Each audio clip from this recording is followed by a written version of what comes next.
Բարի լույս հարգելի հետևորդներ, եթերում է ABC լուրերի առավոտվա թողարկումն է, ես Սվետլանա Պետրոսյանն եմ։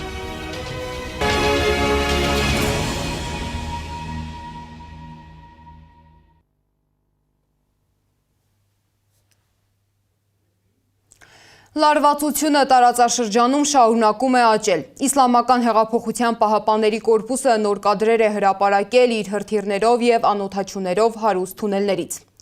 Իսկ Մեծ Բրիտանիան միացել է պատերազմին հաջակցություն Ամերիկայի Միացյալ Նահանգներին։ Մեծ Բրիտանիայի վարչապետ Քիր Սթարմերը հայտարարել է, որ Լոնդոնը թույլ է տալիս Ամերիկայի Միացյալ Նահանգների զինված ուժերին օգտագործել բրիտանական ռազմական բազաները որպես կոնկրետ և սահմանափակ պաշտպանական թիրախ։ Նա շեշտել է, որ բրիտանական հրթիռներն արդեն մասնակցում են համակարգված պաշտպանական գործողություններին և որսացել են Իրանի հարվածները։ Իրանում իշխանական արտակարգ խորհրդակցություն է կայացել։ Ժամանակավոր ղեկավար խորհրդի երկրորդ նիստը տեղի է ունեցել նախագահ Մասուդ Փեզեշքյանի մասնակցությամբ։ Թե ինչ որոշումներ են ընդունել կամ քննարկել, դեռ պարզ չէ։ Իրանը փորձում է հավաքվել ամենածանր հարվածից հետո։ Ռազմական գործողությունների մեկնարկից մեկ օր անց երկիրը կորցրել է իր ռազմաքաղաքական ղեկավարության գրեթե ամբողջ վերին օղակը՝ գերագույն հոգևոր առաջնորդից պաշտպանական նախարար։ Ով է փոխարինելու սպանված հրամանատարներին և որքան արագ կարող է Իրանը վերականգնվել, Անահիտ Սարգսյանի ռեպորտաժում։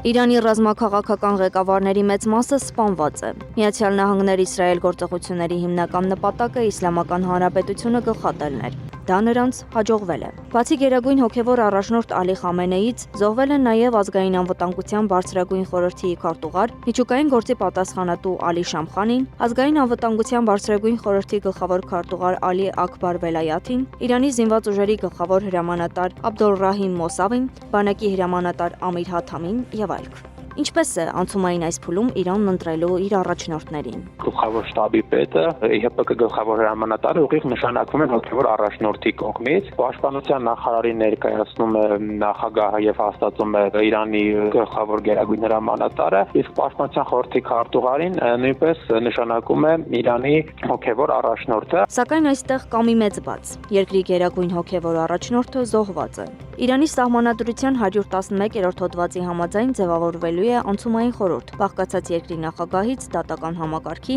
և սահմանադրության պահապանների խորհրդի անդամներից։ Երկրի ազգային անվտանգության գերագույն խորհրդի քարտուղար Ալի Լարիջանին արդեն հայտարարել է, առաջնորդը շուտով կընտրվի, իսկ մինչ այդ կձևավորվի առաջնորդական նոր խորհուրդ, կամ այսպես ասած բանիմացների խորհուրդ։ Բանիմացների խորհուրդը այն խորհուրդն է, որ ընտրվում է ժողովրդի կողմից, ուղղակի եւ գաղտնի քվեարկության արդյունքում եւ մեկ օրակարգով ասպարվում ճշտել գերագույն առաջնորդին, այսինքն անձը ճշտել գերագույն առաջնորդության համար։ Բայց այս պահին դեռ այլ հայտարարություն չկա, թե երբ է հրավիրվելու փորձագետների ժողովը։ Սակայն ըստ տարածվող տեղեկությունների Ալի Խամենեին հոգ է տարել իր իրավահաջորդի ու երկրի նոր ռազմաքաղաքական ղեկավարության մասին։ Նաեւ շրջանառվում էր Ալի Լարիջանի անունը, ով լինելու էր համակարգողի դերում այդ ժամանակահատվածում, այսինքն դեռ չպետք է բացառենք, որ հնարավոր է Ալի Լարիջանին այս ընթացքում իրականացնի համակարգողի դեր, մինչև որ կհրավիրվի փորձագետների ժողով եւ նրանք էլ կընտրեն երկրի նոր հոգևոր գերագույն առաջնորդին։ Իրանագետ Էմա Բեգիջանյանի կարծիքով նոր հոգևոր առաջնորդի ընտրությունը վաղ տեղի չի ունենա։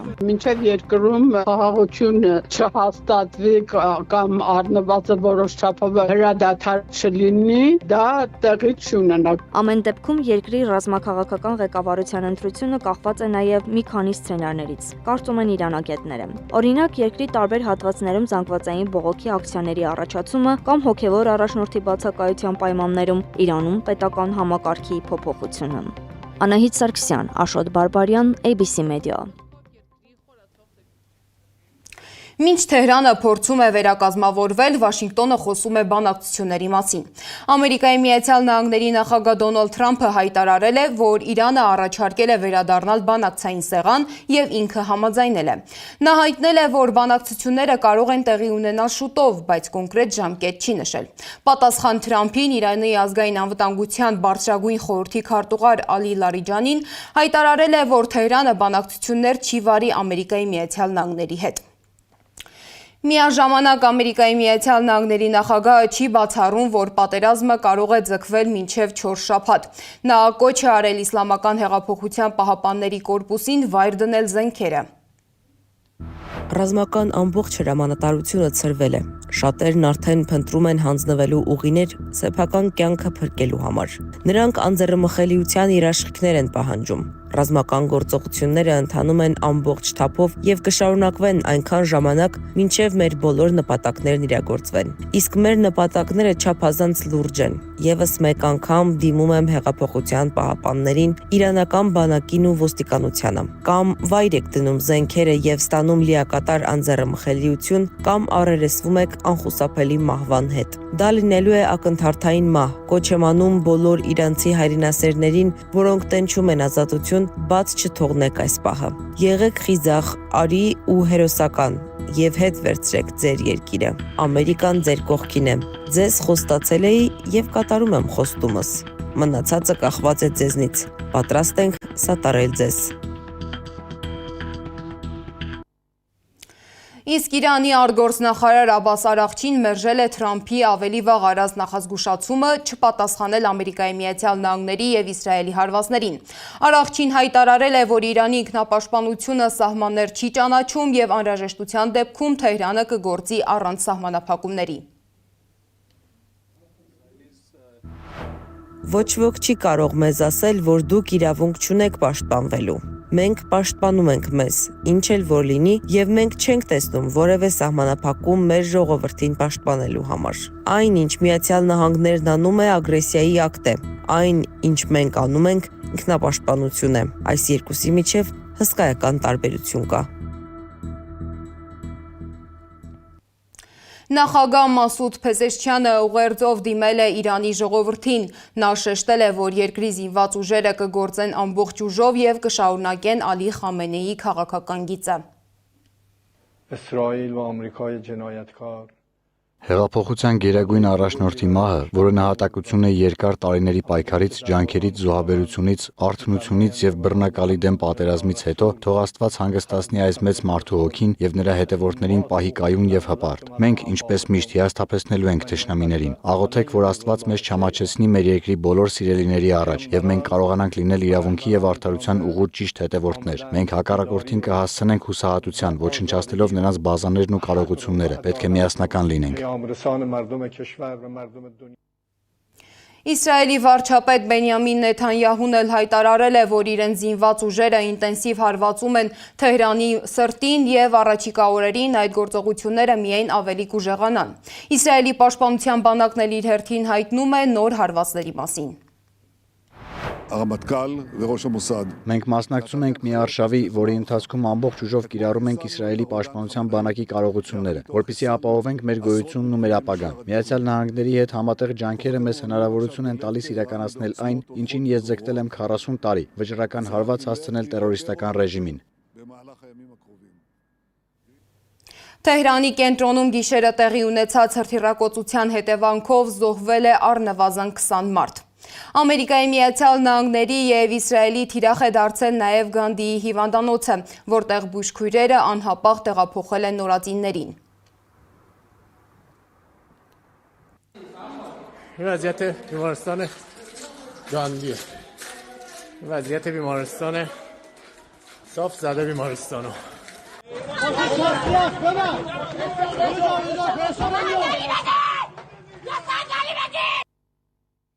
Ավելի վաղ հարվածներ են հասցրվել նաև Իրանի հարավում գտնվող աղջիկների տարրական դպրոցին։ Իրանական լրատվամիջոցների հաղորդմամբ զոհվել են 165 մարդ, վիրավորվել 96-ը։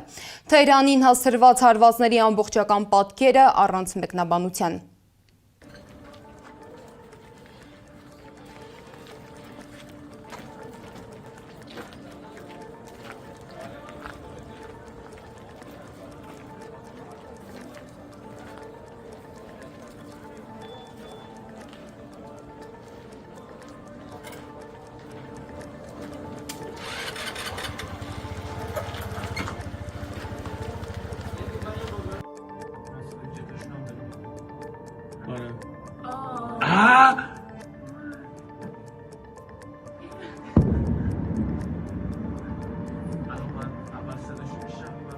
مامانتینا بیمارستان هم فکر کنم زد بیمارستان ابو زد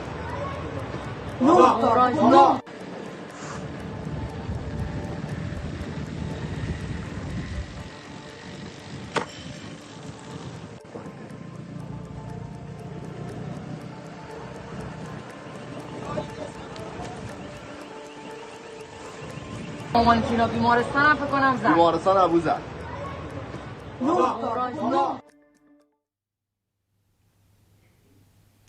Իրանը նույնպես պատասխան հարվածներ է հասցրել։ Իսլամական հեղափոխության պահապանների կորպուսը հայտնում է, որ ամերիկյան կողմում կա 560 զոհ ու վիրավոր զինծառայողներ։ Իրանի գիշերային հարվածները ևս հավաքել ենք մեկ տեսանյութում։ Դիտենք։ Օպա,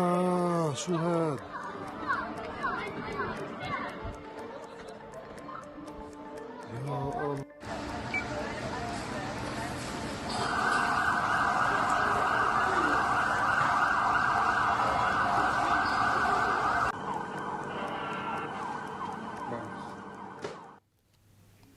Նշեմ, որ ռազմական գործողությունների հենց ամենասկզբից Թեհրանի թիրախը եղել է ամերիկյան ռազմաբազաները։ Ինչ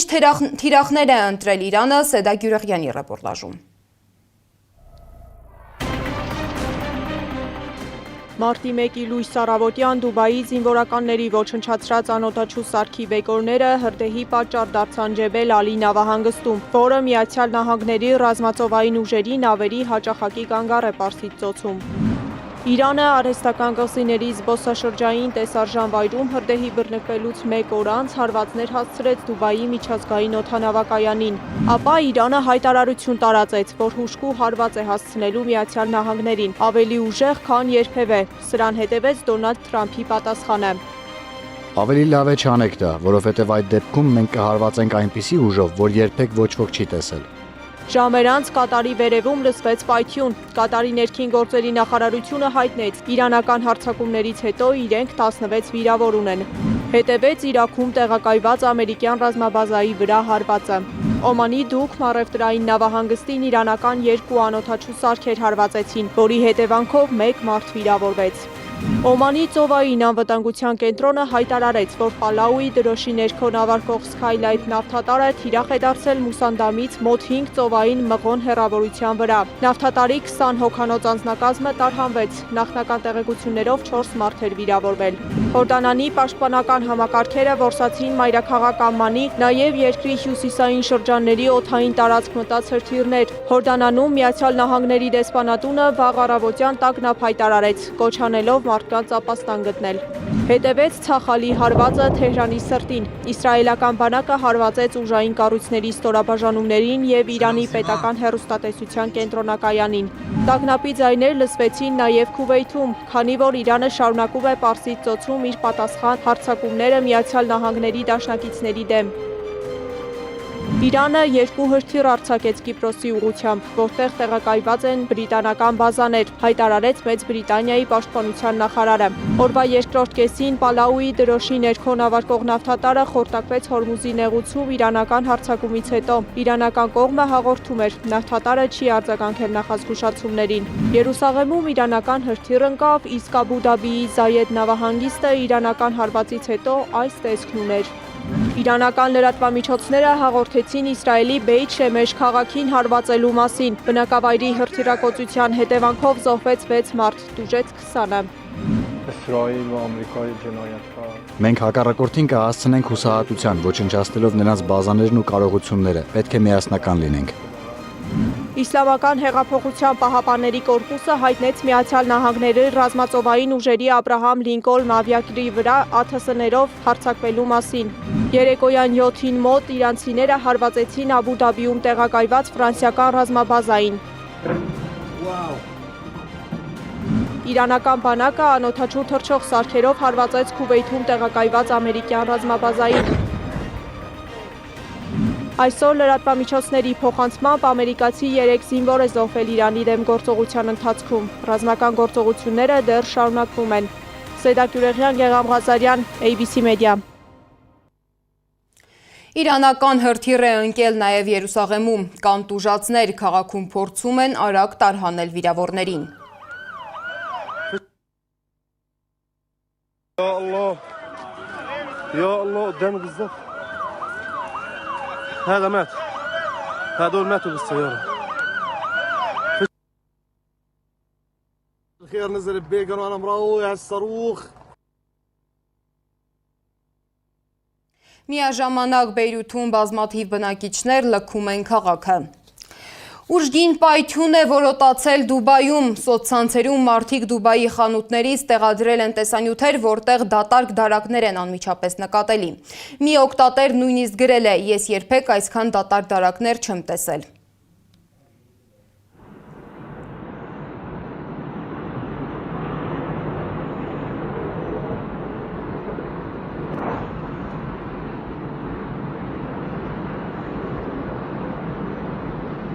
Капец, с полок сметают все. Вообще здесь закрыто.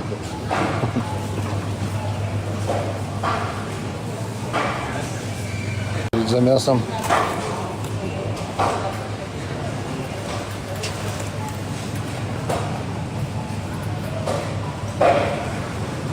Да.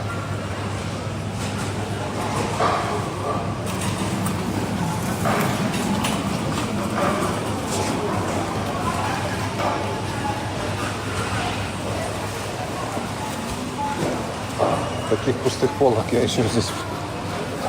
не видел в Дубае. Лукс мили. То ли это из-за воскресенья, Рамадана. Или же из-за обстрелов. Вообще.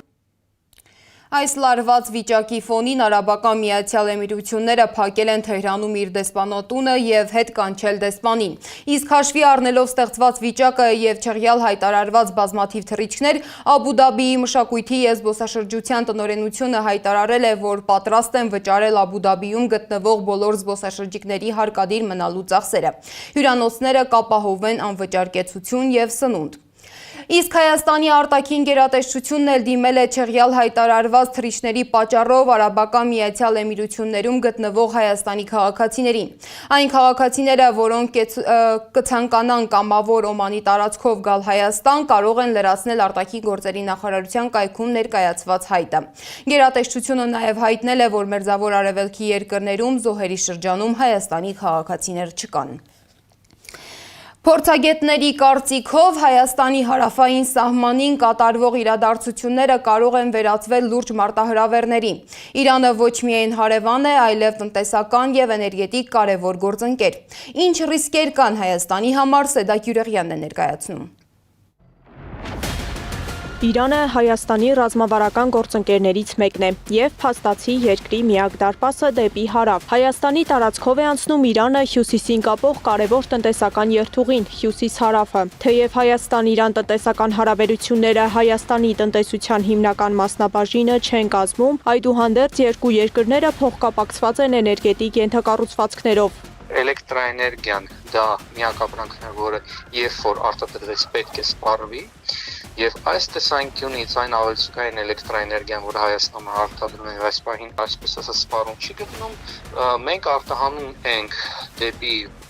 Իրան եւ Իրանը հանդիսանում է այսպես ասած յուրահատուկ մարտկոց մեր էլեկտրական համակարգի համար։ Եթե Իսրայելը եւ Միացյալ Նահանգները հարված են Իրանի էներգետիկ ենթակառուցվածքներին, վտանգի տակ կարող է հայտնվել նաեւ Երևանի ջերմաէլեկտրակայանի աշխատանքը։ Սա Հայաստանի համար վատագույն սցենարներից մեկն է, հատկապես Իրանում հնարավոր տնտեսական ճգնաժամի խորացման պարագայում։ Այդ դեպքում կարող է առաջանալ էլեկտրաէներգիայի ավելցուկ, նաեւ արտադրական հզորությունների թերբեռնվածություն։ Ավելցուկ էլի Հայաստանի շուկայում դա սպառել չի լինի, Հայաստանի շուկան ինքնաբավ է դառնալ։ Ջերմակայանն է Երևանի ջեկը կարող է կանգնել կամ աշխատել իր ոչ ամբողջ հզորությամբ։ Սա է հիմնական խնդրեմը։ Այսինքն այս հարվածը, ասենք ասեմ, Հայաստանի համար իհարկե շատ վատ իրավիճակ է ստեղծում, բայց ուտ ասենք թե գազ, էլեկտրաէներգիայի դիմաց այդ ծրագրի հետ կապված շատ հնարավոր է նաև որ այն կանգնի։ Մյուս կարևոր ուղղությունը առևտուրն է։ Հայաստանն ու Իրանը տարեկան ունեն գրեթե 1 միլիարդ դոլարի առևտրաշրջանառություն, սակայն ներմուծումը մի քանի անգամ գերազանցում է արտահանմանը։ Հայաստանը Իրանից ներմուծում է շինանյութ, պարենամթերք, հիգիենայի պարագաներ եւ մի շարք սպառողական ապրանքներ։ Իրանը արտահանվում են պղինձ, մոլիբդեն եւ մետաղական հանքանյութեր։ Վերջին շրջանում աճել էին նաեւ կենդանիների եւ սննդամթերքի արտահանման ծավալները։ Կենդանիները, ոչխարները եւ պանիները, սակայն քանի որ Ամերիկայի Միացյալ Նահանգները կիրառեց այդ տնտեսական հիբրիդային զենքը եւ արձրկեց մի քանի տասնյակ անգամ իրանական ռեալը, մեր արտահանողները սննկացան հենց այդ դեպի Իրան արտահանողները խոսում ոչխարների եւ պանի տեսականների մասին, որտեղ եւ այս պահին ասենք մի քանի միլիոն դրամ բավկեր են կուտակել։ Արտարժույթի տատանումները, հատկապես իրանական ռեալի արժեզրկումը արդեն իսկ բացասաբար են անդրադարձել Հայաստանի փոքր եւ միջին արտահանողների վրա։ Մյուս հավանական ռիսկը միգրացիոն հոսքերն են։ Եթե Իրանում ճգնաժամը խորանա, չի բացառվում բնակչության տեղաշարժ դեպի հարևան երկրներ։ Հայաստանը նման սցենարի պատրաստ է։ Հնարավոր սցենարային արժեքներից մեկը կարող է լինել, որ Իրանի Իսլամական Հանրապետությունը, որը բնակչություն 30 միլիոնից ավել է, շատ մեծ քանակությամբ բնակչություն կոչի այլ երկրներ, որի մեկը Հայաստանի Հանրապետությունը կարող է լինել։ Այսինքն Սյունիքի մարզում պատկերացրեք բավականին մեծ քանակությամբ Իրանից մարդիկ են գալիս, որոնք ասենք էթնիկական կազմվածքով որոշակի հարցեր կարող են առաջանալ, սա նույնպես տնտեսական խոցելիություն կարող է առաջացնել։ Թե երկարաժամկետ հեռանկարում ինչ տնտեսական հետևանքներ կարող է ունենալ ստեղծված վիճակը, փորձագետները դեռ դժվարանում են հստակ գնահատել։ Մինչև վերջին զարգացումները Հայաստանն ու Իրանը ծրագրում էին առևտրաշրջանառությունը հասցնել մինչև 3 միլիարդ դոլարի, ստորագրելով համապարփակ ռազմավարական գործընկերության փաստաթուղթ։ Սակայն տարածաշրջանային լարվածությունն ու Իրանում խորացող ճգնաժամը այդ ծրագրերը դնում են անորոշության մեջ, ստիպելով վերանայել Հայաստանի տնտեսական հաշվարկները հարավային ուղղությամբ։ Սեդա Գյուրեղյան, Գեգամ Ղազարյան, ABC Media։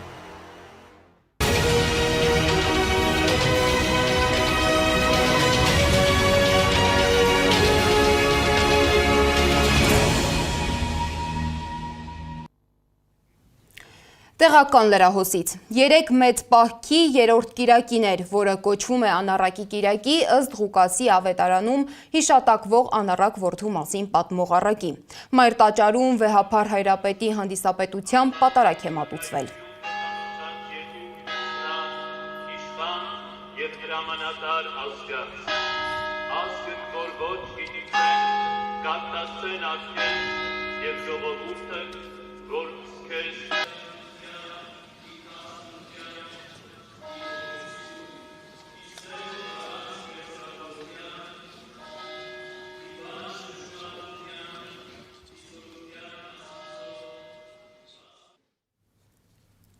Իսկ Նիկոլ Փաշինյանը, որ ամիսներ շարունակ մասնակցում էր կիրակնօրյա պատարագներին, 3 այլ գործով էր զբաղված։ Նախընտրական հանդիպումներ էր անցկացնում Տավուշում։ Փաշինյանը Դիլիջանի համայնքապետ Դավիթ Սարգսյանի եւ այլ պաշտոնյաների հետ շրջել է Դիլիջանում, զրուցել քաղաքացիների հետ, նույնիսկ այցելել նրանց բնակարաններ։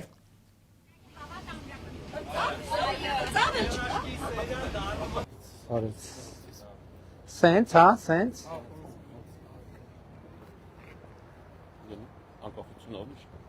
Հա, գնանք մի հատ լճի մոտ։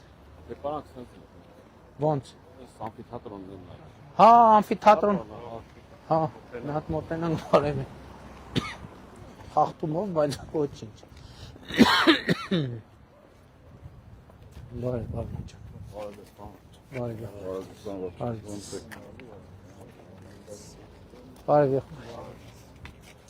Ում չբարևեցինք, բարև։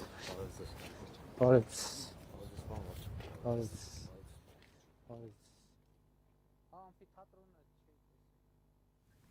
Իսկ Իջևան այցի ժամանակ միջադեպ է եղել։ Փաշինյանը ուղիղ եթերում վիճել է մի հարցով իրեն մոտեցած քաղաքացու հետ։ Ավելին, քաղաքացին մանկապարտեզի տնօրենի նշանակման վերաբերյալ խնդիր էր ներկայացնում, նշելով, որ անարդարություն է տեղի ունեցել տնօրենի նշանակման հարցում։ Կներեք, ինչ նշանակում կողքից մեկին, կարող ես մանկապարտեզ սեփականությունը, կողքից մեկին։ Եղբայր, հարցը լուծում, հիմա դու եկել ես հազար ներողություն ձեր դստերի։ Շատ բողոքը ներկայացնում եմ։ Դե մարդիկ ասում են բողոքը կլսենք։ Բայց դա չի նշանակում, որ ասենք ենթադրենք այդ նշանակումը, որ ձեր ասած մարդը պետք է նշանակվի։ Չէ, մեր ասած մարդը կողքից բերել։ Մի հատ մի րոպե կներեք, մի հատ հարցրեք այդ մարդու աշխատանքից գոհ են, դժգոհ են, լավ աշխատե, ով է գոհ։ Ով է գոհ։ Մի րոպե, բա նշանակող մարդը պետք է գոհ լինի, թե դժգոհ լինի, թե պետք է կողքից ասեք իմ աղջիկն է, ես զինվորակ։ Նշեմ, որ նախորդին էլ Փաշինյանը Արմավիրի եւ Արարատի մարզում էր բնակիչների հետ հանդիպում։ Ուժեղ Հայաստան կուսակցության խորհրդի անդամ Նարեկ Կարապետյանը անդրադառնալով այցին նշել է, որ աշխարհի ամենամեծ ճգնաժամի ամենասուր պահին ավտոբուսում պերաշկի ուտող ղեկավարությունը վտանգավոր է Հայաստանի համար։ Այսօր առավել քան երբևէ տեսնում ենք աշխարհում կնքված ժամանակավոր խաղաղությունների հետևանքները։ Հայաստանին անհրաժեշտ է ուժեղ ղեկավարություն, որը հարգված է աշխարհում, ունի միջազգային կապեր եւ կարող է ապահովել ամուր եւ կայուն խաղաղություն համաձայնագրին ներգրավելով մի շարք երաշխավորների։